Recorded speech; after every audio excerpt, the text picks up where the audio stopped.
Hello students, इस tutorial में हम the making of global world का सेकंड चैप्टर एक्सपीरियंस सीरीज़ का सेकंड पार्ट हम लेंगे। पिछले ट्यूटोरियल में मैंने आपको इसका एक इंट्रोडक्टरी समरी दी थी इस चैप्टर की कि हमें पढ़ना क्या है। तो इस ट्यूटोरियल में एंटर करने से पहले मैं कुछ क्वेश्चंस आपको दिखा दूँ जिनके लिए आप रेडी रहिए कि ये ट्यूटोरियल समाप्त होते होते आपको इनके आंसर पता होने चाहिए। ये हैं वो क्वेश्चंस जो आपको स्क्रीन पर दिखाई दे रहे हैं। आप इनको पढ़ लीजिए, देख लीजिए। इन क्वेश्चन के आंसर्स आपको पता होने चाहिए इस ट्यूटोरियल के ख़त्म होने के पहले पहले। तो ध्यान से सुनिएगा, इनके आंसर्स मैं दूंगा आपको बाद में, और जो भी हम पढ़ेंगे उसके जो कुछ इंपॉर्टेंट नोट्स पॉइंट्स हैं वो भी देंगे। और वेबसाइट पे तो मैंने आपको सारा मटेरियल लगभग जो इंपॉर्टेंट है वो दिया ही हुआ है, वहाँ से भी आप you can get a lot of benefit. So visit ncrttutorials.com site का अभी तो फ़िलहाल यही नाम है। तो let's enter into the tutorial. The making of a global world का मतलब ये है कि किस प्रकार से जो ग्लोबलाइज्ड हाईली ग्लोबलाइज्ड वर्ल्ड के युग में हम रह रहे हैं, तो इसकी हिस्ट्री क्या है, किस प्रकार से ग्लोबल वर्ल्ड बना, किस प्रकार से ग्लोबलाइजेशन शुरू हुआ, इसकी हिस्ट्री क्या है, और किस प्रकार से प्रोग्रेस हुआ और आज हम किस प्रकार से पहुँचे हैं। तो पूरी हिस्ट्री आपको पढ़नी है, लेकिन इसके लिए आपको ग्लोबल और ग्लोबल वर्ल्ड और ग्लोबलाइजेशन का कंसेप्ट क्लियर होना बहुत ज़्यादा ज़रूरी है। तो इसको मैं आपको समझा देता हूँ। बहुत ही बेसिक अगर हम समझने की कोशिश करें तो globe represent the whole earth. एक प्रकार से हम मान सकते हैं ग्लोब पूरी दुनिया को रिप्रेजेंट करता है। तो इस पूरी दुनिया में एक कंट्री से जब दूसरी कंट्री में कोई व्यक्ति मूव करता है तो ग्लोब पर वो मूव कर रहा है, यानी वो ग्लोबल हो रहा है। ठीक, इस पूरे के पूरे जो प्रोसेस है the moving from one country to another country किसी भी रीजन से, तो वही ग्लोबलाइजेशन है। अब ये बढ़ता चला जाता है। अब आज की टेक्नोलॉजी में हम कितना हाईली टेक्नोलॉइज्ड वर्ल्ड में हम रह रहे हैं कि बिना फिजिकल मूवमेंट के हम ऑनलाइन इंटरनेट के माध्यम से कनेक्ट हो जाते हैं। यहाँ तक कि व्यापार भी करना है तो ऑर्डर बुकिंग्स जो है ऑनलाइन हो जाती है, पेमेंट तक ऑनलाइन हो जाता है विदाउट फिजिकल मूवमेंट। तो आज भी ग्लोबलाइज्ड वर्ल्ड है। तो ग्लोबलाइजेशन का मतलब ये होता है कि किस प्रकार से कंट्री दूसरे कंट्री से कनेक्ट हो रही है, वहाँ के लोग मूव कर रहे हैं, वहाँ की चीज़ें मूव कर रही हैं। और ये मूवमेंट किसी भी आज के ज़माने के अगर हम देखें तो एजुकेशन के लिए, मेडिकल फैसिलिटीज़ के लिए, टूरिज़्म के लिए, ट्रेड तो है ही है। क्योंकि जब ग्लोबलाइजेशन हम पढ़ते हैं तो शुरू में ये ट्रेड के लिए ही था। या तो कोई अगर डिस्कवरी करने के लिए निकला हो नए सी रूट के लिए तो बात दूसरी है, नहीं तो ट्रेड के लिए ही लोग एक देश से दूसरे देश जाते थे। तो ग्लोबलाइजेशन वो भी था, तो people moving from one country to another. तो इस ग्लोबलाइजेशन में किन किन चीज़ों का मूवमेंट होता है, एक आइडिया हमें उन्हें होना चाहिए। तो एक पेन स्केच मैंने लिया है जो मैं आपको समझाता हूँ। ग्लोबलाइजेशन यानी कि ग्लोबलाइजेशन का मतलब ये हो गया जो मैंने अभी आपको समझाया था कि एक कंट्री से दूसरी कंट्री में अगर कोई मूवमेंट हो रहा है, चाहे वो पर्सन का हो, चाहे वहाँ की कैपिटल का हो, जो कुछ भी हो, कोई मूवमेंट अगर हो रहा है तो वो ग्लोबलाइजेशन का हिस्सा है। अब उस ग्लोबलाइजेशन में कोई भी पर्सन अगर मूव करेगा तो जहाँ जाएगा वहाँ से कनेक्टिविटी बनेगी, वहाँ वो लोगों से इंटरेक्ट करेगा। जैसे आज हम ऑनलाइन कनेक्ट होकर लोगों से बातचीत करते हैं, इंटरेक्शन करते हैं, और जब हम कनेक्ट होंगे तो कनेक्शन से एक इंटरलिंकिंग तो बनेगी ना, एक जुड़ाव बनेगा, we will be linked together. तो ग्लोबलाइजेशन में इंटरेक्शन है from country to country, the people of one country with the people of different countries. Interlinking है, जुड़ाव होता है और चीज़ों का एक्सचेंज होता है। एक्सचेंज, अब कोई व्यक्ति मान लीजिए ए कंट्री से कोई व्यक्ति गया तो साथ साथ वो अपनी कल्चर को लेके जाएगा, अपने डिफरेंट आइडियाज़ को लेके जाएगा, अपनी एक लाइफ स्टाइल को लेके जाएगा, और अगर वो किस मकसद से जा रहा है उस मकसद को भी लेके वहाँ पे जाएगा। अगर वो ट्रेडर है तो निश्चित है कि वो सामान लेके जाएगा, या तो वहाँ से ख़रीदने के लिए जाएगा, या यहाँ से सामान लेके जाके वहाँ बेचेगा, और साथ में धन यानी जिसे हम कैपिटल कह सकते हैं एक शॉर्ट फॉर्म में समझने के लिए, उसे भी वो लेके जाएगा। तो एक व्यक्ति के मूवमेंट के साथ कितनी चीज़ों का मूवमेंट हो रहा है ना। तो ये जब दूसरे देश में जाएंगे तो वहाँ पे भी तो चीज़ें एग्जिस्ट करती हैं। तो अगर हम देखें तो ये चीज़ें यहाँ भी एग्जिस्ट करती है, तो इनके बीच में ये इंटरलिंकिंग होती है। तो globalisation we can say simply interlinking of different countries by means of different activities, movement of different things. जैसे फॉर एग्जांपल ट्रेड के लिए मूवमेंट होता है, कैपिटल फ्लो होता है, इन्वेस्टमेंट होता है। आज का ज़माना हम देखें तो जो कि MNCs है ना, अब इंडिया में देखिए कितनी बाहरी कंपनियां आके यहाँ पे फैक्ट्रीज लगा रही है, इंडस्ट्री लगा रही है, प्रोडक्शन कर रही है, तो कैपिटल इन्वेस्ट कर रही है ना, पैसा लगा रही है, दैट इज़ कॉल्ड कैपिटल। तो कैपिटल का फ्लो होता है, लोगों का मूवमेंट होता है, वो जॉब के लिए हो सकता है, टूर के लिए हो सकता है, एजुकेशन के लिए हो सकता है, और डिफरेंट मकसद से हो सकता है। मैं यहाँ टेररिस्ट की बात नहीं कर रहा हूँ कि आतंक फैलाने के लिए यानी एक देश से दूसरे देश में मूव करते हैं to kill the innocent people, तो राक्षसों की बात मैं यहाँ नहीं कर रहा हूँ। तो ये आपको स्केच काफ़ी कुछ समझाने में कामयाब रहेगा कि globalisation is simply interlinking of different countries with different activities like the trade activities, flow of capital, migration of people, है ना। हाँ, इन्फॉर्मेशन अगर आज हम देखें, पहले भी कहीं ना कहीं सूचनाओं का आदान प्रदान होता है, इन्फॉर्मेशन टेक्नोलॉजी, ऑनलाइन कनेक्टिविटी तो आज की चीज़ है, पहले नहीं थी। पहले फिजिकल मूवमेंट बहुत ज़्यादा ज़रूरी था। आज हम लोग जो है ऑनलाइन मूवमेंट ही अमेरिका से कहीं ना कहीं अगर हम इंडिया में कनेक्ट हो जाते हैं तुरंत। मतलब कहने का मतलब ये है कि ये जो कनेक्टिविटी है, ये जो इंटरलिंकिंग है, जो इंटरेक्शन है from the people of different countries, या फ्लो है कैपिटल का, या ट्रेडिंग मूवमेंट है, ट्रेडिंग एक्टिविटीज़ है, चाहे वो पैसे का लेन देन कुछ हो, तो आज की टेक्नोलॉजी ने इसे इतना आसान बना दिया है, दुनिया बहुत नज़दीक आ गई है। कहीं से जाना हो, दूसरी जगह जाना हो तो एरोप्लेन एक faster movement means of transport communication है ना। ऑर्डर बुकिंग ऑनलाइन हो सकती है, पैसे का मूवमेंट ऑनलाइन हो सकता है। तो देखा जाए तो आज वही चीज़ आज भी हो रही है, लेकिन पहले टेक्नोलॉजी इतनी एडवांस नहीं रही होगी ना। पहले आदमी पैदल जाता होगा, पैदल मूव करता होगा, कम मूवमेंट होता होगा, किसी देश में जाता होगा तो साल 2-2 साल वहाँ रहता होगा, वहाँ हो सकता शादी करके घर भी बसा लेते थे, रहने लगते थे, और अपनी कल्चर भी साथ लेके जाते थे। वहाँ की कल्चर से उनकी कल्चर मिलकर एक नई कल्चर का जन्म होता था। जो हमारा देश तो पूरी दुनिया में एक डाइवर्सिफाइड कल्चरल कंट्री का एक टैग लगा हुआ है ना। हम कहते भी हैं कि unity in diversity, the people of different religion, different culture, following different language speaking people, caste and creed के लोग यहाँ रहते हैं in a secular country, the greatest secular country in the world, that is India. तो globalization आपको clear हो गया होगा। हालांकि ग्लोबलाइजेशन को आज हम जिस रूप में समझते हैं वो इकोनॉमिक ग्लोबलाइजेशन है।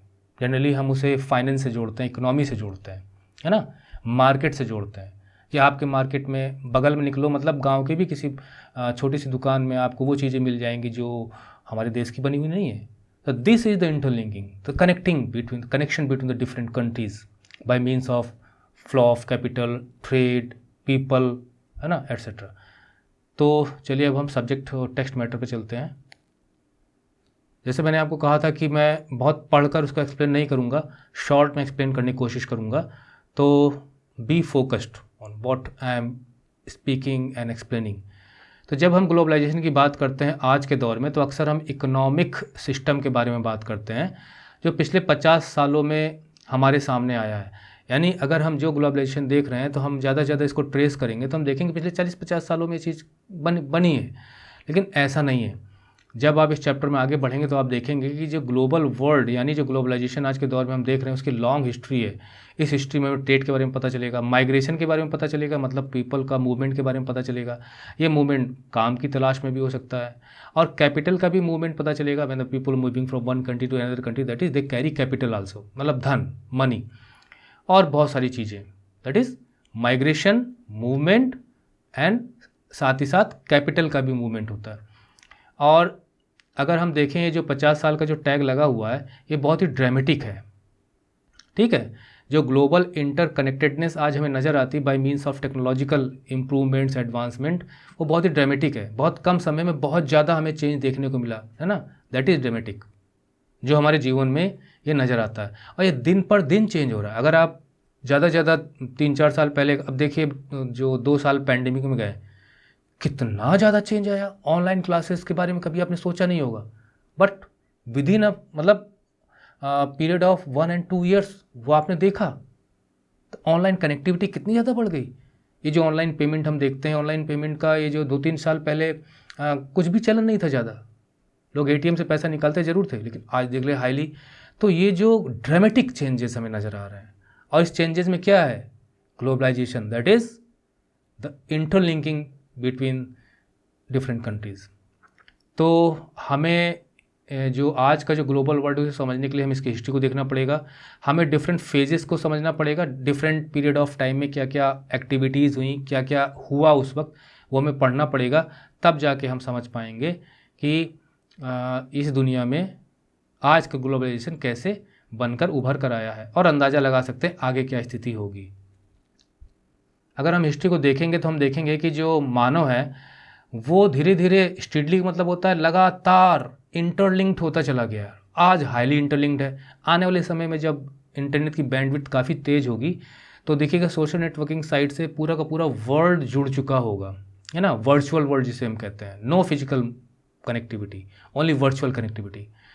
फ्रॉम एंसेंट टाइम्स, अगर हम पिछले समय से बात करें तो ट्रैवलर्स हैं, ट्रेडर्स हैं। अब जरा आप ध्यान से समझिएगा, क्योंकि मैंने क्वेश्चन आपको दिखा दिए थे कि पुराने ही समय से ट्रैवलर्स हैं, ट्रेडर्स। ये आपको ध्यान में रखना है कि जो ग्लोबलाइज्ड वर्ल्ड आज हम देख रहे हैं उसकी हिस्ट्री की हम शुरुआत कर रहे हैं, और आगे चल के आप देखेंगे इसके आगे के चैप्टर जो है वो 19th सेंचुरी से लेके चलेगा, मतलब 1815 से लेके उसके आगे आपको उसके बारे में बताएंगे। तो उसके पहले का जो भी है मानव के इतिहास का, वो प्री मॉडर्न वर्ल्ड में है। मतलब इसका जो टाइटल है, मैं इसका डिस्कस करना भूल गया, pre modern world, that is 1815 के पहले किस प्रकार की ग्लोबल कनेक्टिविटी देखने को मिलती थी।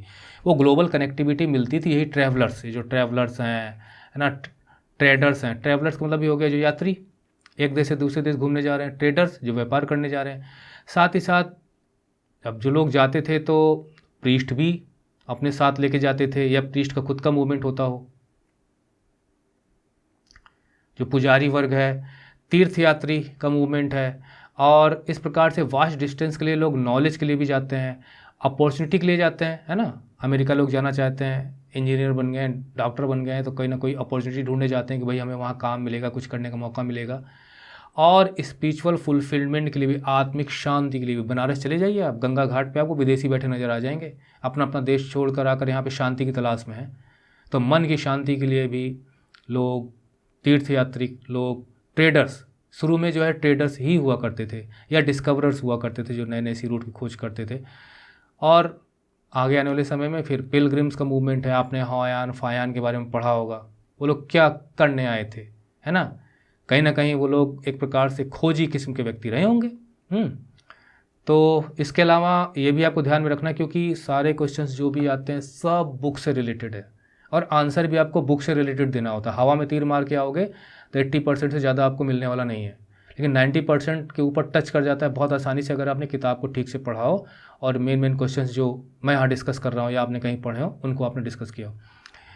टू स्केप प्रोसिक्यूशन, यानी अगर आपको सज़ा मिली है वो आज भी है, मतलब जो कुछ भी आज देख रहे हैं वो आज भी है, आज भी ट्रैवलर्स हैं, आज भी अपॉर्चुनिटी की तलाश में, आज भी पिलग्रिमेज होता है, लोग जाते हैं, मक्का मदीना नहीं जाते हज करने के लिए लोग, है ना, डिफरेंट कंट्री से लोग एक ही कंट्री में जाते हैं स्पिरिचुअल फुलफिलमेंट के लिए।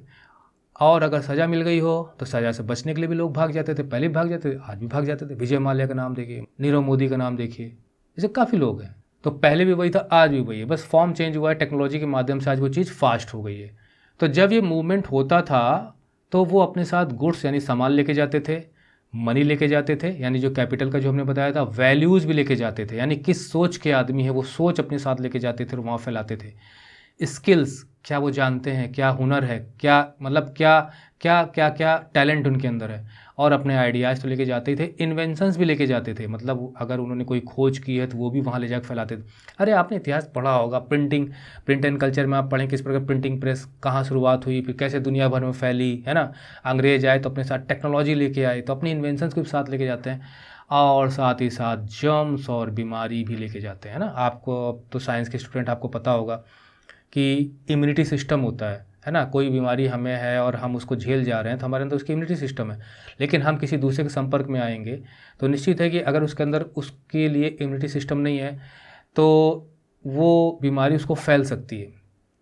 तो इस प्रकार से जर्म्स एंड डिजीज़ को भी लेके जाते थे। मैं दोबारा रिपीट नहीं करूँगा, जितने क्वेश्चंस मैंने दिखाए थे उनके आंसर इजी बनने। अगर हम 3000 BC की बात करें, है ना, यानी कि बिफोर क्रिश्चियन इरा, है ना, जो जिसे आप BC कहते हैं, बिफोर क्राइस्ट, तो 3000 का मतलब ये हो कि अब ये 2222 चल रहा है, तो आप इसे भी जोड़ दीजिए तो 5222 साल पुरानी बात हो जाएगी।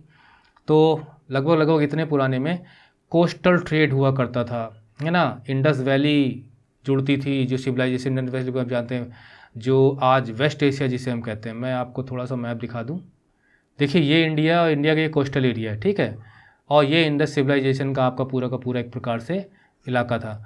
तो यहाँ से ट्रेड, यानी कि वेस्ट एशिया, आपका ये वेस्ट एशिया हो गया, जो आपका इराक का क्षेत्र है, जो अरब का क्षेत्र है, ये पूरा आपका वेस्ट एशिया का क्षेत्र हो गया।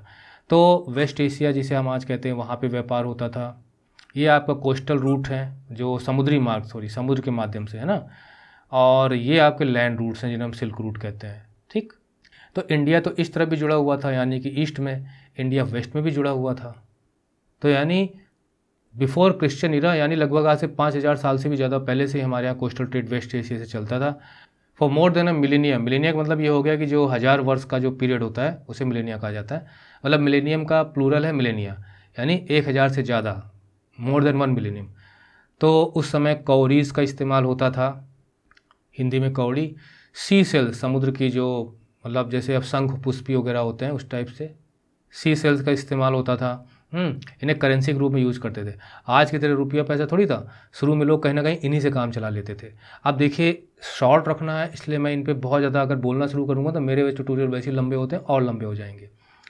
तो मालदीव से लेके चाइना और ईस्ट अफ्रीका तक, ये देखिए चाइना हो गया पूरा, ये हो गया आपका ईस्ट अफ्रीका, ठीक। और इसी इंडियन ओशन में आपको मिलेगा मालदीव।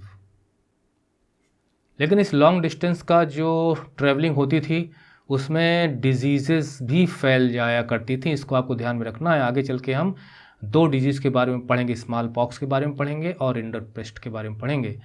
तो लोग जो जाते थे उनके साथ बॉडी में जर्म्स चले जाते थे, और ये जो बीमारियां फैलाने का अगर हम इतिहास देखें, ट्रेस करें, तो लगभग 7th सेंचुरी से हमें मिलने लगता है। मतलब 7th सेंचुरी तक हम ट्रेस कर सकते हैं कि इस प्रकार से जाने से बीमारियां फैल जाया करती थी। और अगर हम 13th सेंचुरी तक आते हैं तो it had become an unmistakable, इसका मीनिंग भी मुझसे एक बच्चे ने क्वेश्चन करके पूछा था, सर इसका मतलब क्या है, यानी it had become an unmistakable link.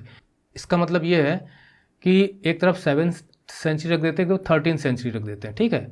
तो और हम 2022 में रह रहे हैं, तो 2022 अगर हम ट्रेस करें तो 13th सेंचुरी से होते हुए हम 7th सेंचुरी तक जाएंगे। तो 7th सेंचुरी तक हमें इनके स्प्रेडिंग के बारे में पता चलता है कि जब लोग जाते थे तो मूवमेंट की वजह से उनके साथ जो बीमारियां थी उनके अंदर तो इम्यून सिस्टम होता था, लेकिन दूसरे लोगों के पास उसका इम्यून सिस्टम नहीं है तो प्रभावित हो जाते थे।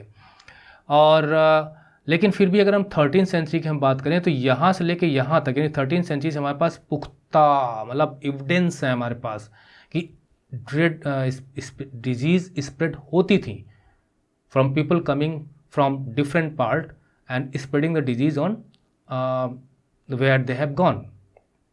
तो ये मतलब हुआ इसका ना कि 13th सेंचुरी से तो अनमिस्टेकेबल लिंक मिलता है डिजीज स्प्रेड करने का, यानी डिजीज स्प्रेड करने का हमें पुख्ता सबूत मिलते हैं, उसको लिंक कर सकते हैं डिजीज स्प्रेडिंग को 13th सेंचुरी से।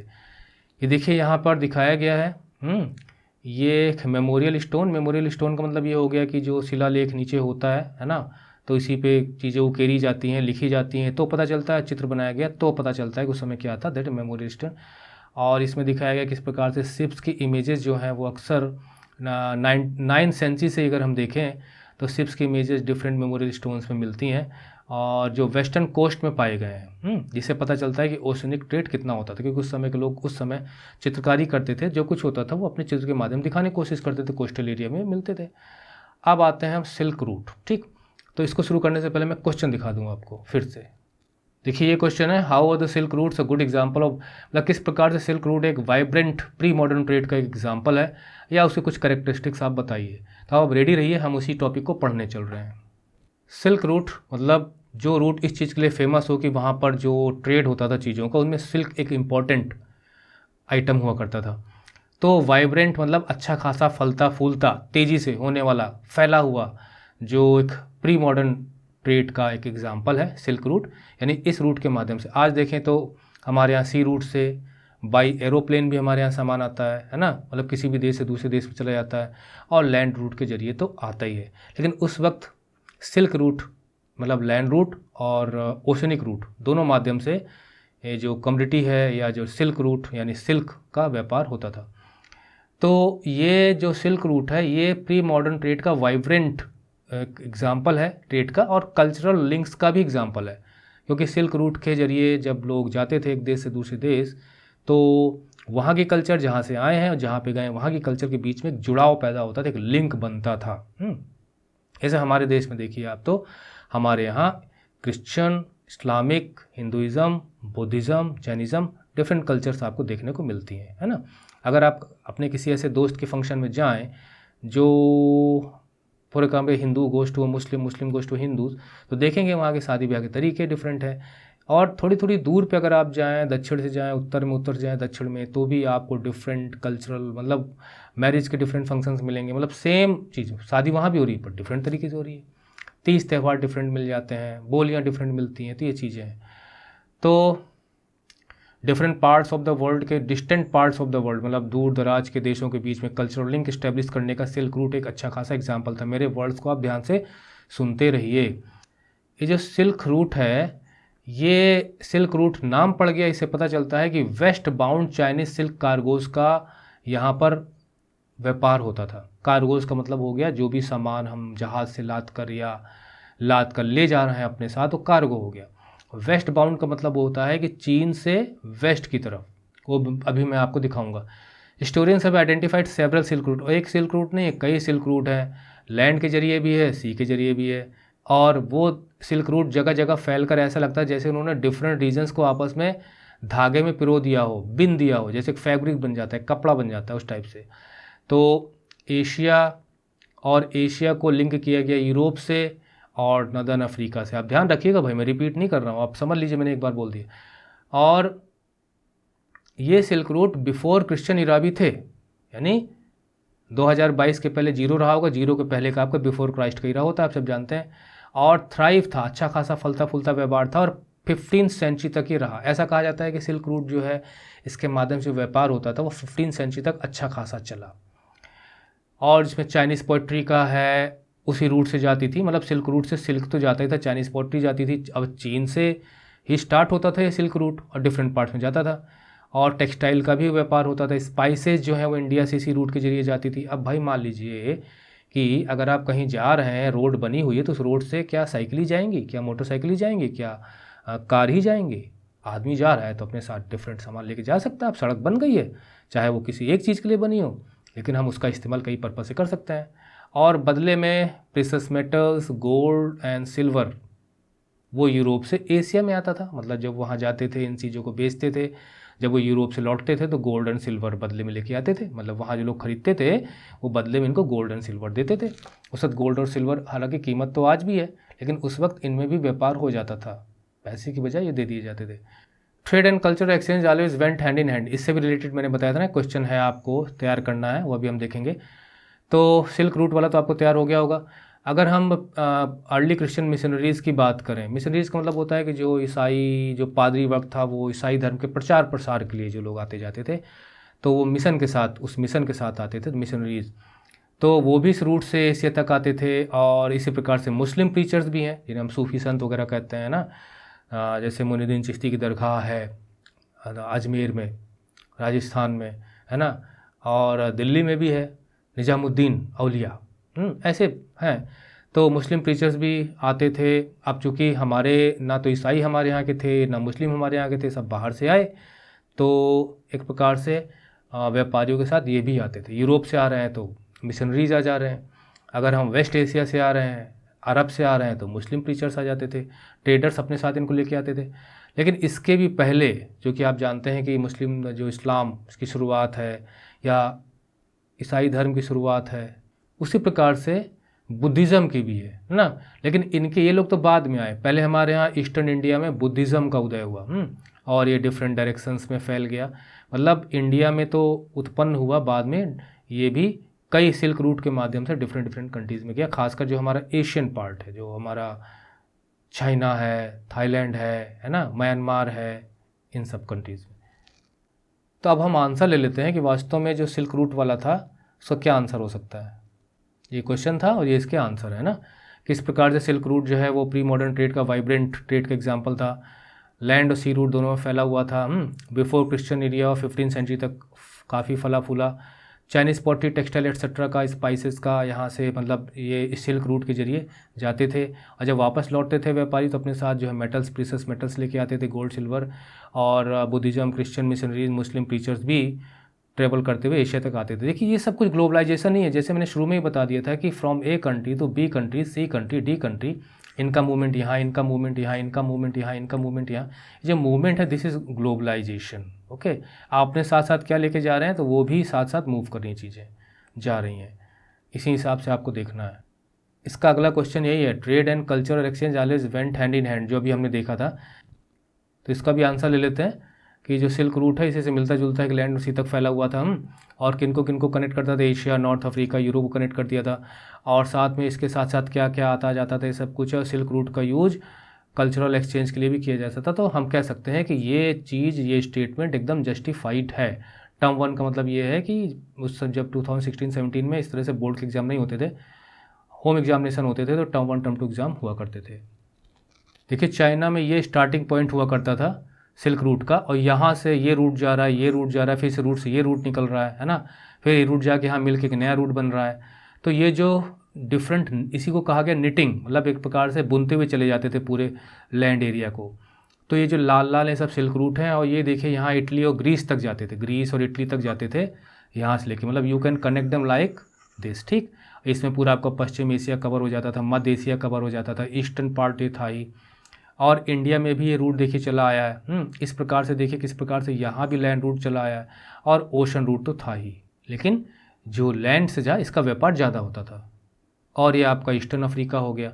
तो एशिया, ठीक है, यूरोप और नदर्न अफ्रीका ये कनेक्ट होते थे सिल्क रूट के जरिए।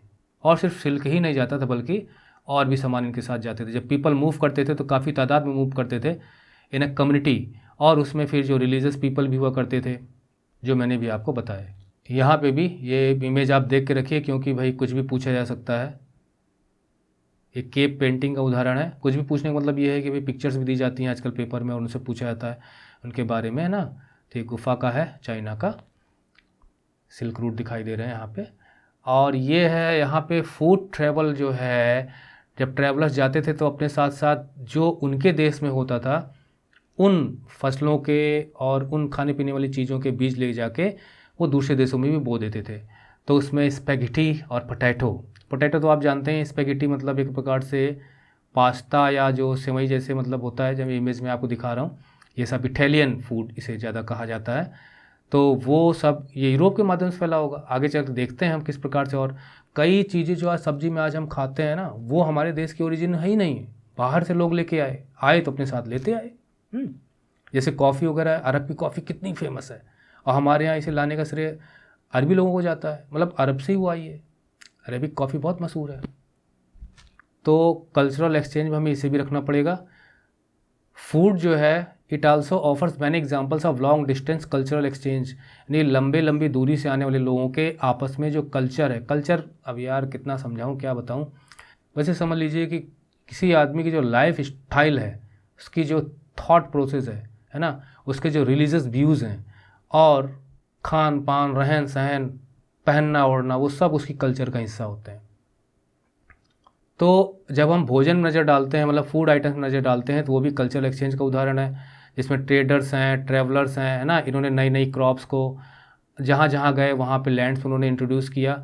और आज जो हम फूड स्टफ की बात करते हैं, कौन से फूड स्टफ की, रेडी, जैसे नूडल्स वगैरह हम बात करते हैं ना, स्पैगेटी एंड नूडल्स, ये तुरंत तैयार होने वाले हैं। नूडल्स के लिए तो कहा जाता है 2 मिनट में तैयार हो जाते हैं।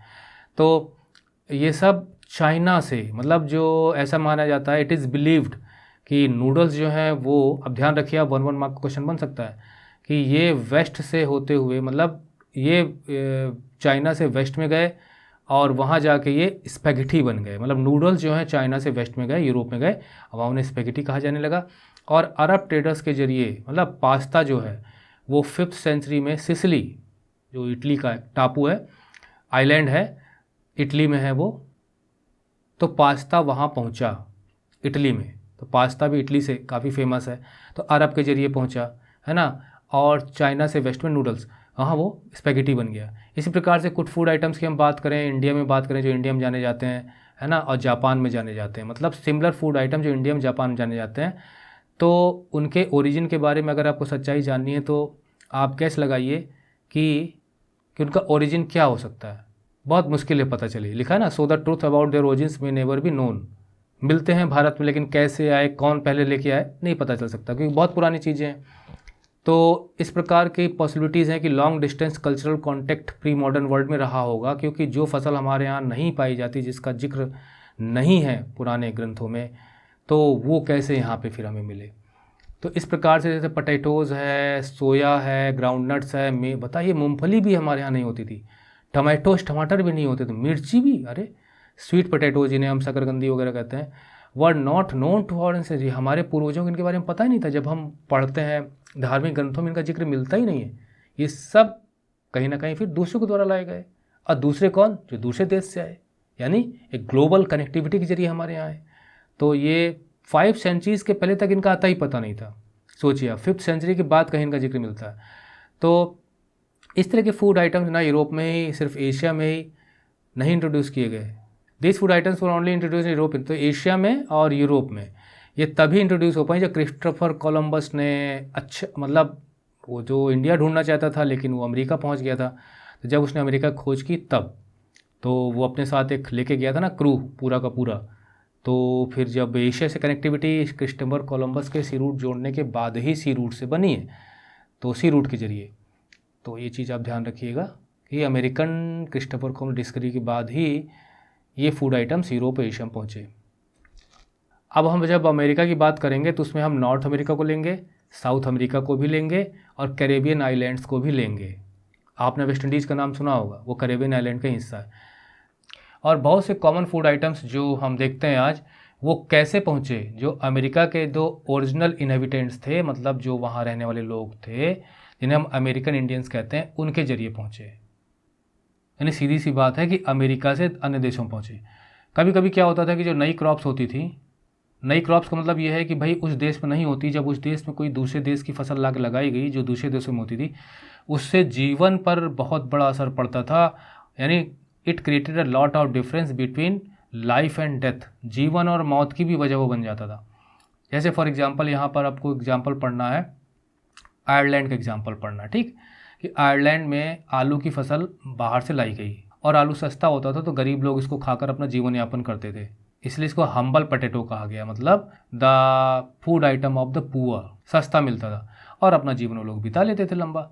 यानी आज भी तो आलू देखा जाए तो एक ऐसी सब्जी है जिसे सस्ता ही माना जाता है और एक गरीब भी इसका इस्तेमाल कर सकता है। हालांकि आलू तो बहुत बहुत महंगी हो गई है, कुछ नहीं तो आलू से ही वो काम चला लेता है। लेकिन जो वहाँ के पुअर पीजेंट, जो पुअरेस्ट पीजेंट थे, मतलब गरीब से गरीब किसान थे, वो इस पोटैटो पे इतने ज़्यादा डिपेंड हो गए, मतलब इसकी खेती करते थे, इसी पे जीवन यापन करते थे, यही उनके मेन फूड आइटम का हिस्सा हुआ करता था। कि जब बीमारी की वजह से जब पोटैटो की क्रॉप फेल हुई लगभग 1840 के मध्य में, यानी कि 1844-45 लगभग, तो हजारों लोग बेचारे भूख से मर गए क्योंकि आलू की फसल ख़त्म हो गई थी। ये आप थोड़ा ध्यान रखिएगा। देखिए ये क्वेश्चन है, इस क्वेश्चन को आपको तैयार करना है। टॉपिक तो हमने कवर कर लिया, तो इसका आंसर भी आप देख लीजिए। ये इसके आंसर हैं, आप पढ़ के खुद ही समझ जाएंगे, ठीक है। तो देखिए किस प्रकार से जो ट्रेडर्स एंड ट्रेवलर्स हैं उन्होंने नई क्रॉप्स को इंट्रोड्यूस किया जहाँ जहाँ वो गए। और ऐसा माना जाता है कि नूडल्स जो है वो वेस्ट में चाइना से पहुँचे और वहाँ जाके उनको स्पैगेटी कहा जाने लगा। अरब ट्रेडर्स ने जो है इटली में, सिसिली में पास्ता लेके गए वहाँ पे, और 5th सेंचुरी में। और इसी प्रकार से कई कॉर्न फूड आइटम्स है, पोटैटोज़ हैं, सोया, ग्राउंडनट एक्सेट्रा, जो इंडिया में पाए जाते हैं, वो हमारे एंसेस्टर्स को इनके बारे में जानकारी नहीं थी। यानी कि इससे पता चलता है कि they were brought by the people coming from different countries, यानी कि ट्रैवलर्स के जरिए कहीं ना कहीं लाए गए। और फूड भी एक प्रकार से हमारे कल्चर का हिस्सा है। अरे भाई व्रत में क्या खाया जाएगा, अब देखिए, है ना, मतलब हमारे कहीं ना कहीं संस्कृति से हमारे खाने पीने की व्यवस्था हमारी कल्चर का हिस्सा होती है। और that is why, for example, आप इस्लामिक किसी मैरिज में जाइए तो आप देखेंगे कि मतलब वहाँ पे नॉन वेज परोसा जाता है। आप हिंदू की किसी मैरिज में जाएंगे तो आप देखेंगे कि वहाँ पे ये परंपरा नहीं के बराबर है। आप किसी दक्षिण में जाके देखेंगे तो पता चला कि वहाँ पे केले के पत्ते पर परोस कर और जो है मछली भात वगैरह खिलाया जाता है ना। बिहार में मैं गया था, एक जगह रहा था, मैंने देखा था वहाँ मिश्रा जी का घर था, और वहाँ पर पता चला दोपहर को, मतलब देखिए पंडित जी, वहाँ पर दोपहर को मीट और एक टाइम मछली खिलाई गई, एक टाइम दही चूरा खिलाया गया, मतलब तो कहीं ना कहीं वो भी कल्चर से जुड़ा होता है। तो वो चीज़ें हमने यहाँ पर पढ़ी। अगला क्वेश्चन आपको देखना ये है कि किस प्रकार से जो global transfer of disease, global का मतलब क्या हो गया, मतलब सिर्फ एक देश में नहीं है, एक देश से दूसरे देश में जो महामारी फैलने की जो बात है प्री मॉडर्न वर्ल्ड में, इसने भी अमेरिका के कॉलोनाइजेशन में मदद की, यानी अमेरिका के ऊपर कब्जा करने में मदद की। किसने? बीमारियों ने। तो इसका आंसर हम बाद में लेंगे, पहले हम पढ़ लेते हैं टॉपिक। कंकेस्ट यानी कि दूसरे क्षेत्रों पर कब्जा, बीमारी और व्यापार तो था ही, क्योंकि ट्रेड के लिए ही लोग एक जगह से दूसरी जगह जाते थे। और ये आपको ध्यान रखना है कि जो प्री मॉडर्न वर्ल्ड है वो लगभग 16th सेंचुरी से, है ना, बहुत ज़्यादा श्रिंक कर गया। श्रिंक करने का मतलब सिकुड़ गया, और सिकुड़ कर चीज़ें पास आ जाती हैं। यानी जो एक देश से दूसरे देश में जाने के जो ऐसे रास्ते डेवलप किए गए, ऐसे रास्ते ढूंढ निकाले गए कि कम समय में पहुंचा जा सके, जहां नहीं भी पहुंचा जा सकता था वहां भी पहुंचा जा सके। इसलिए यहाँ पे कहा गया है कि दुनिया और नज़दीक आ गई। The people could, the other parts of the world which were not accessible became accessible. Okay, तो European sailors found a sea route to Asia and so successful. तो यूरोपियन सेलर्स को इसका श्रेय जाता है, ठीक है। उन्होंने सी रूट्स ढूंढे एशिया के लिए, और फिर वो वेस्टर्न ओशन को क्रॉस करके अमेरिका भी जा सकते थे, जिसे हम अटलांटिक महासागर कह सकते हैं एक प्रकार से। देखिए ये मैप देखिए, इसमें पूरा वर्ल्ड है। तो ये इसे जो बीच का हिस्सा है अटलांटिक, इसे ओशन कहा गया, वेस्टर्न ओशन। तो इस प्रकार से यूरोप के लोग अब यहाँ भी जा सकते थे, ठीक है, अमेरिका में भी जा सकते थे। और उन्होंने जो सी रूट खोज निकाला था वो इस प्रकार से, जो वास्को डी गामा खासकर जिसका हम कहते हैं, उसने एक सी रूट इंडिया को निकल रहा था। तब वो सी रूट के माध्यम से भी इंडिया में जा सकते थे। पहले क्या था कि कनेक्टिविटी लैंड के जरिए बनी हुई थी यूरोपियंस के लिए। और ये लगभग 16th सेंचुरी में हमें देखने को मिलता है नए नए सी रूट। और 15वीं शताब्दी में भी हम कहेंगे वास्को डी गामा ने खोज निकाला था। और इनकी खोज एक मजबूरी भी थी, क्योंकि जो ऑटोमन एम्पायर था, मतलब जिसका काफ़ी ज़्यादा कब्जा था, मतलब यूरोप में भी और वैसे भी, तो यहाँ के जो रूट्स थे उनको क्लोज कर दिया। तो जो सिल्क रूट थे इन पर व्यापार लगभग बंद सा हो गया। चाइना का व्यापार काफ़ी सीमित हो गया था। तो मजबूरी में जो यूरोपियंस थे उन्हें नए नए रूट खोजने पड़े 15th सेंचुरी के बाद से ही। इन 15th सेंचुरी उसके बाद फिर ये रूट्स की खोज हुई। लेकिन इन सी रूट्स की खोज के पहले जो हमारा इंडियन ओशन था, इसके माध्यम से बसलिंग ट्रेड होता था, मतलब अच्छा खासा फलता फूलता खूब बसल का मतलब होता हसल बसल शोरगुल, यानी काफ़ी ज़्यादा एक्टिव ट्रेड था उस वक्त। इसमें गुड्स थे, लोगों का आना जाना था, नॉलेज के लिए लोग आते जाते थे। जैसे फाहियान का, वेंसांग का, ये सब जो क्या है, ये कहीं ना कहीं नॉलेज के लिए ही। और कस्टम्स यानी जो रीति रिवाज, वो भी क्रिस क्रॉसिंग इट्स वाटर, यानी जो इंडियन ओशन है ना। तो पता चला कि जो है यहाँ भी लोग जा रहे हैं, सामान जा रहा है, साथ साथ में अपनी कस्टम, अपने कल्चर को लेके जा रहे हैं, लोग नॉलेज के लिए जा रहे हैं। इंडिया में तो वैसे भी काफ़ी ज़्यादा सोने की चिड़िया कहलाती थी। लोग यहाँ पे स्टडी करने भी आते। नालंदा विश्वविद्यालय का आपने सुना होगा, तक्षशिला का नाम आपने सुना होगा, है ना, विश्व गुरु का दर्जा इसे मिला हुआ था, आगे भी बनेगा। और जो इंडियन कॉन्टिनेंट, सब कॉन्टिनेंट था, एक प्रकार से सेंटर में था। मतलब जैसे मैंने आपको बताया कि इधर भी व्यापार, इधर भी व्यापार, इधर भी मूवमेंट बीच में। और ये जो ट्रेड का नेटवर्क था, इसमें क्रूशियल पॉइंट था यहाँ पे, ठीक है। तो जब यूरोपियंस की एंट्री हुई, मतलब जब सी रूट की खोज हो गई, पहले तो वो जो कुछ भी था लैंड रूट ही था। तो अब क्या हो गया कि जो व्यापार था वो यूरोप की तरफ भी मुड़ गया। मतलब some of these flows towards Europe. कहने का मतलब ये है कि अब अफ्रीका के बाद से यूरोप में भी आना जाना शुरू हो गया, और ये नए सी रूट की खोज की वजह से हुआ। तो अब इसका असर तो क्या होगा, देखिए आप, अमेरिका की डिस्कवरी के पहले ये लगभग कट ऑफ था। मतलब लोग जानते नहीं थे कि यहाँ भी कोई क्षेत्र है दुनिया में, रेस्ट ऑफ द वर्ल्ड से इसका कोई भी कनेक्शन नहीं था। और मिलियंस ऑफ ईयर्स तक रहा, लाखों साल तक कई।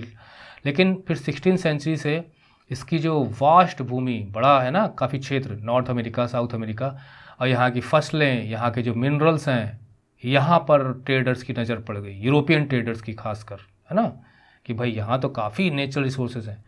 तो अमेरिका की खोज, अमेरिका में मिलने वाले मिनरल्स, वहाँ की क्रॉप, मतलब अमेरिका की जो संपदा थी, जो प्राकृतिक संपदा, नेचुरल रिसोर्सेज, उस पर यूरोपियंस की नज़र गड़ गई। और फिर पूरी दुनिया में एक नया ट्रांसफॉर्मेशन ट्रेड का देखने को मिला, that is transformation of trade and lifes everywhere. इसका पूरी दुनिया पर असर पड़ा, जो आज भी है। अब जैसे यहाँ पे दिखा है प्रीशियस मेटल सिल्वर है ना। तो जो पेरू में, मैक्सिको में, अब पेरू तो दक्षिण अमेरिका का है, मैक्सिको आपका सेंट्रल अमेरिका का है, यहाँ पे खाने हैं इनकी मिनरल्स की, सिल्वर वगैरह।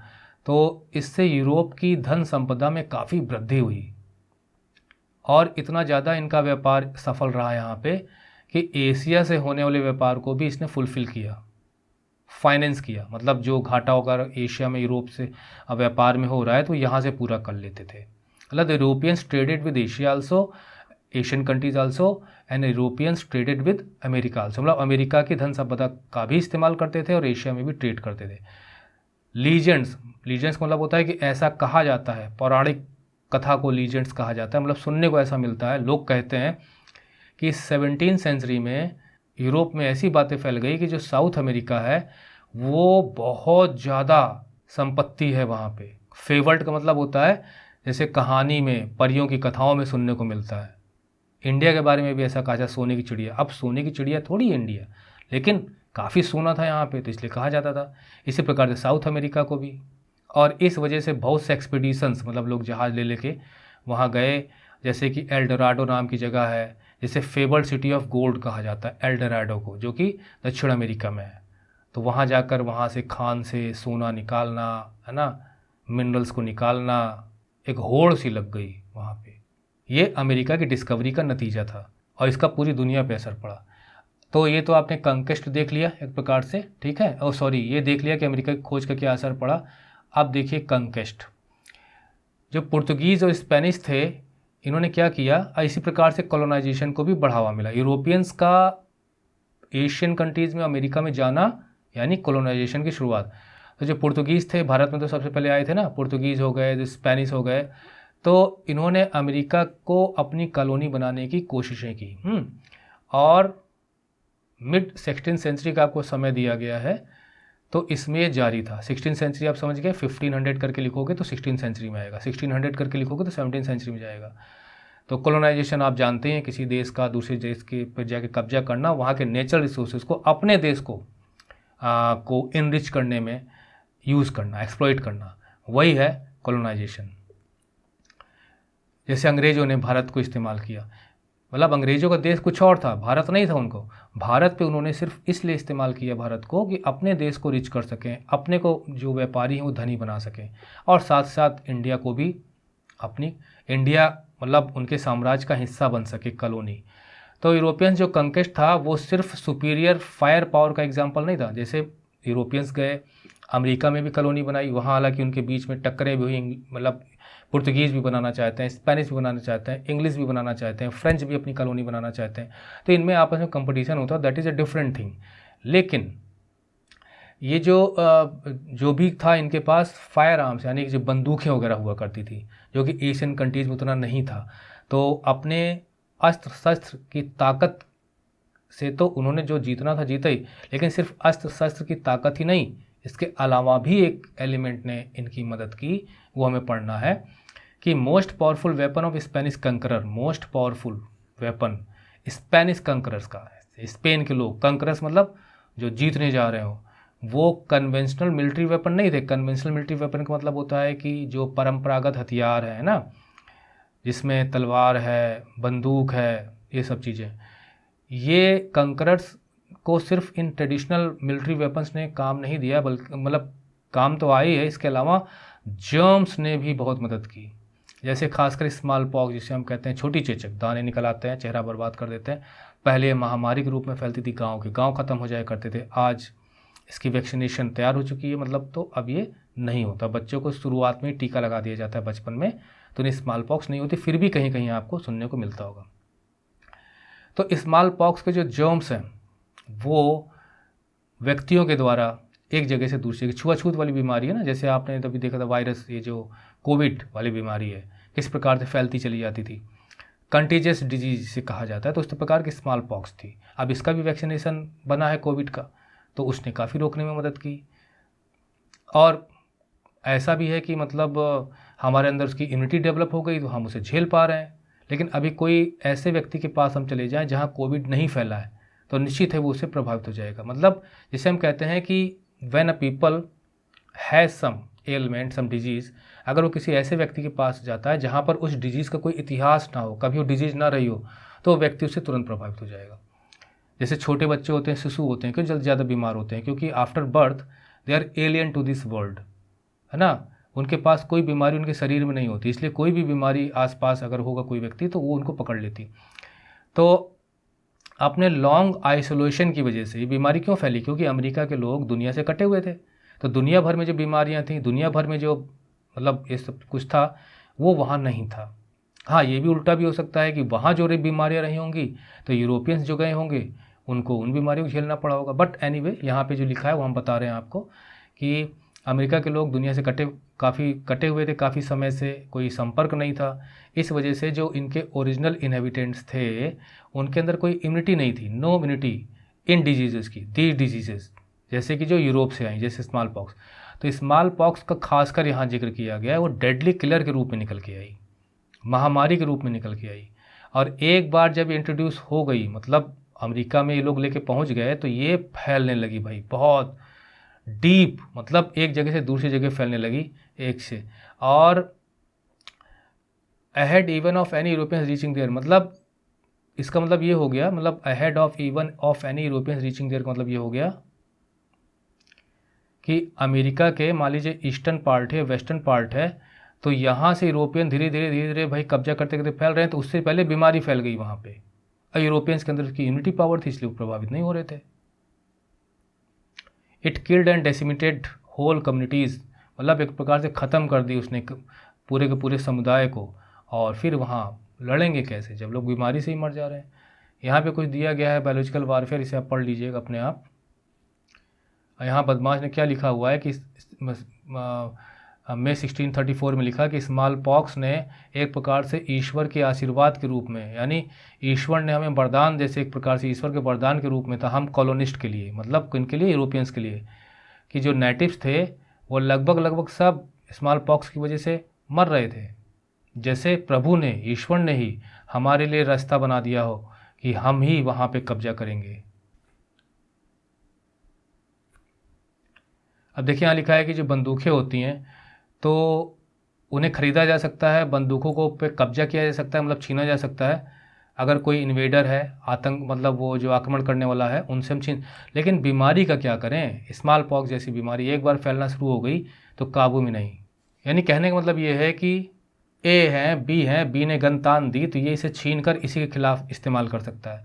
लेकिन बीमारी का क्या करें, ए के पास, मतलब बी जो है आइसोलेटेड था, उसके पास कोई इम्यून पावर नहीं, यहाँ से बीमारी यहाँ फैल गई, तब बी ये नहीं कर सकता था कि बीमारी से इसी को घायल कर दे, इस बीमारी का इस्तेमाल इसी के खिलाफ कर दे।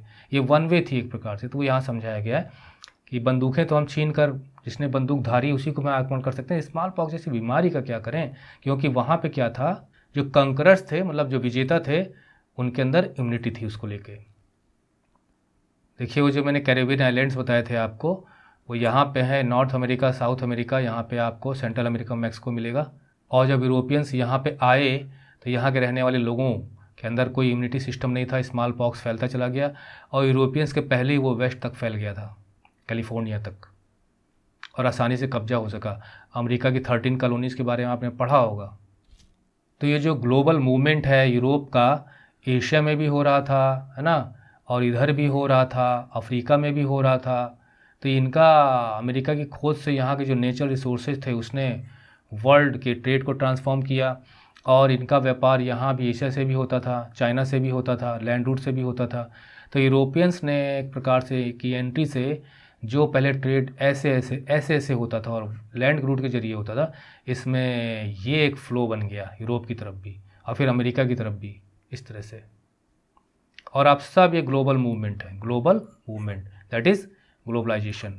और ये हम प्री मॉडर्न वर्ल्ड का पढ़ रहे हैं, यानी बिफोर 1815 का हम पढ़ रहे हैं, इसलिए हमारे पास 16th सेंचुरी 15th सेंचुरी का जिक्र हो रहा है। ये किस प्रकार से लोग एक कंट्री से दूसरे कंट्री ट्रेडर्स बन के, कॉलोनाइजर्स बन के, और क्या क्या होता था, क्योंकि जब हम एक जगह से दूसरी जगह जाते हैं तो उसका क्या नतीजा होता है वो भी हमें पढ़ना पड़ रहा है। ये जो क्वेश्चन हमने देखा था, अभी टॉपिक हमने पढ़ा, इसका आंसर ले लेते हैं। ये किस प्रकार से जो ग्लोबल ट्रांसफर ऑफ डिजीज़ है ना प्री मॉडर्न वर्ल्ड में, तो इसने कॉलोनाइजेशन में, अमेरिका की कॉलोनाइजेशन में मदद की, मतलब अमेरिका कॉलोनी बनाने में मदद की। और अमेरिका को जीतने में सिर्फ यूरोपियंस की मदद, वहाँ के सिर्फ फायर आर्म्स ने ही नहीं की, बल्कि जर्म्स ने भी की। स्मॉल पॉक्स का यहाँ एग्जांपल दिया गया। और अमेरिकन्स के अंदर कोई इम्यूनिटी नहीं थी, क्योंकि वो काफ़ी दिन से, मतलब एक प्रकार से खोज के पहले वो अलग थलग पड़े हुए थे दुनिया से, और एक बार जर्म्स इंट्रोड्यूस हो गए तो वो डीप फैलते चले गए और कम्युनिटीज़ तबाह होती चली गई। तो ग्लोबल ट्रांसफ़र ऑफ डिजीज़ ने भी प्री मॉडर्न वर्ल्ड में अमेरिका के कॉलोनाइजेशन में मदद की, यानी अमेरिका को कॉलोनाइज करने में मदद की, अमेरिका पर कब्जा करने में मदद की। किसकी? यूरोपियंस की। एशियंस नहीं गए थे वहाँ कब्जा करने के लिए। इसमें आपको स्पेनिश का जिक्र है, पुर्तगीज़ का जिक्र है ना। दे वर द स्टार्टर्स, बाद में और लोग आए। इसके बाद एक क्वेश्चन है, इसके लिए आप तैयार रहिए कि यूरोपियंस जो हैं वो अमेरिका में क्यों गए भाग भाग के 19th सेंचुरी में, और ये भी क्वेश्चन उसी से रिलेटेड है। तो चलिए पहले हम टॉपिक पढ़ लेते हैं। लास्ट टॉपिक है इस ट्यूटोरियल का, अनटिल द 19th सेंचुरी, यानी 19th सेंचुरी तक आते आते पावर्टी और हंगर ये यूरोप में कॉमन थी। शहरों में भीड़ भाड़ ज़्यादा थी, मतलब मौत का कारण डेडली डिजीजेस बन जाती थी जो वाइड स्प्रेड थी। महामारियाँ उस वक्त फैला करती थी, मतलब कंटेजियस डिजीज़ फैलती थी और लोग से लोग में फैलते फैलते लोग खत्म होना शुरू हो जाते थे। रिलीजियस कॉन्फ्लिक्ट्स भी देखने को मिलता है, और जो रिलीजियस डिसेंटर्स थे, डिसेंटर्स का मतलब यहाँ दिया गया है कि भाई ए कुछ कह रहा है और बी कुछ और कह रहा है, दोनों के बीच में कुछ डिसएग्रीमेंट है, तो एक प्रकार से कहा जाएगा कि ए बी से डिसेंट कर रहा है, बी ए से डिसेंट कर रहा है। और यहाँ इसका बेटर मीनिंग दिया गया है कि जो भी इस्टेब्लिश्ड बिलीव्स एंड प्रैक्टिसेस हैं, मतलब पैदा होने के बाद, दुनिया में आने के बाद, उसके पहले से जो विश्वास और जो चीज़ें होती चली आ रही हैं उन पे क्वेश्चन करना, उन्हें डिसेंटर्स कहा जाता था। उस वक्त इसे बहुत बुरा माना। और आज भी देखिए स्पेसिफिकली कुछ रिलीजियस फॉलोअर्स में ये बहुत ज़्यादा है कि they don't believe in dissenters, they want to punish them. तो टॉलरेंस नहीं है उनके अंदर। तो रिलीजियस डिसेंटर्स को परसिक्यूट कर दिया जाता था, उन्हें सज़ा दे दी जाती थी। आपका इसमें जॉन ऑफ आर्क के बारे में पढ़ना चाहिए, गैलीलियो के बारे में पढ़ना चाहिए। तो काफ़ी लोग जो हैं हज़ारों यूरोप से अमेरिका में चले गए इन सब चीज़ों से बचने के लिए। और यहाँ पे 18th सेंचुरी तक जो प्लांटेशन, यानी कि जो बागवानी जिसे कहा जाता है, जैसे केले की फसल है, चाय के बागान है, तो वो यहाँ पे खेती हुआ करती थी। जब लोग यूरोप से अमेरिका में गए तो यहाँ पे प्लांटेशंस की खेती हुआ करती थी। इसमें स्लेव्स काम किया करते थे जिन्हें अफ्रीका से पकड़ के लाया जाता था। और यहाँ पर कॉटन की भी फसल होती थी, शुगर की भी फसल होती थी, और यूरोपियन मार्केट्स के लिए होती थी। आपने इतिहास पढ़ा होगा अगर 6-7 आप जानते होंगे किस प्रकार से यूरोप में कॉटन और शुगर की डिमांड को पूरा करने के लिए अफ्रीका से मजदूर लाकर कैरेबियन आइलैंड्स में और अमेरिका में इनकी प्लांटेशन या इनकी खेती कराई जाती थी, और फिर इनसे जो प्रोडक्ट तैयार होता था वो यूरोप में जाता था। और until well into the 18th century, और 18th सेंचुरी तक आते आते मतलब के अंदर चाइना और इंडिया एक प्रकार से वर्ल्ड की रिचेस्ट कंट्रीज़ में शामिल थी। ठीक, अब देखिए आज नहीं है लेकिन एक समय था। अब चाइना तो फिर भी रिगेन कर रहा है अपनी पोजीशन को, लेकिन 18th सेंचुरी तक यही हालात थे। और वो एक प्रकार से जो एशियन ट्रेड था वहाँ पर उनका बोलबाला था। लेकिन अब चूँकि यूरोपियंस का आना हो चुका है, अमेरिका की खोज हो चुकी है, तस्वीर बदल रही है। इसके पहले जब तक सी रूट की डिस्कवरी नहीं हुई थी तो एशियन ट्रेड है ना, चाइना और इंडिया उसमें डोमिनेंट थे, और इंडिया उससे काफ़ी बड़ा था। तो लगभग, लेकिन 15th सेंचुरी से चेंज आना शुरू हुआ। China is said to have, इसका भी मुझसे क्वेश्चन पूछा गया था, मतलब एक बच्चे ने भेजा था, कहा कि सर इसका मीनिंग समझ में नहीं आ रहा, कि China is said to have restricted overseas contacts and retreated into isolation and China's reduced role and the rising importance of. देखिए इसका मतलब ये है कि इसमें क्या था, जो मैंने अभी आपको बताया था कि जो ऑटोमन एम्पायर था, ठीक है, काफ़ी बड़ा एम्पायर था और वर्ल्ड के काफ़ी लंबे समय तक बड़े बड़े साम्राज्य में से गिनती होती है। लेकिन फर्स्ट वर्ल्ड वॉर में इसकी कमर टूट गई थी। और आज जो टर्की है एक प्रकार से आप ऑटोमन एम्पायर का बचा हुआ हिस्सा आप कह सकते हैं, और ये यूरोप से लगा हुआ है। तो ऑटोमन साम्राज्य ने उस वक्त जो सिल्क रूट के माध्यम से व्यापार होता है क्लोज कर दिया, तो यूरोप में माल पहुंच नहीं पा रहा, जिसकी वजह से चाइना का एक आइसोलेशन बना और ट्रेड रिस्ट्रिक्ट हुआ।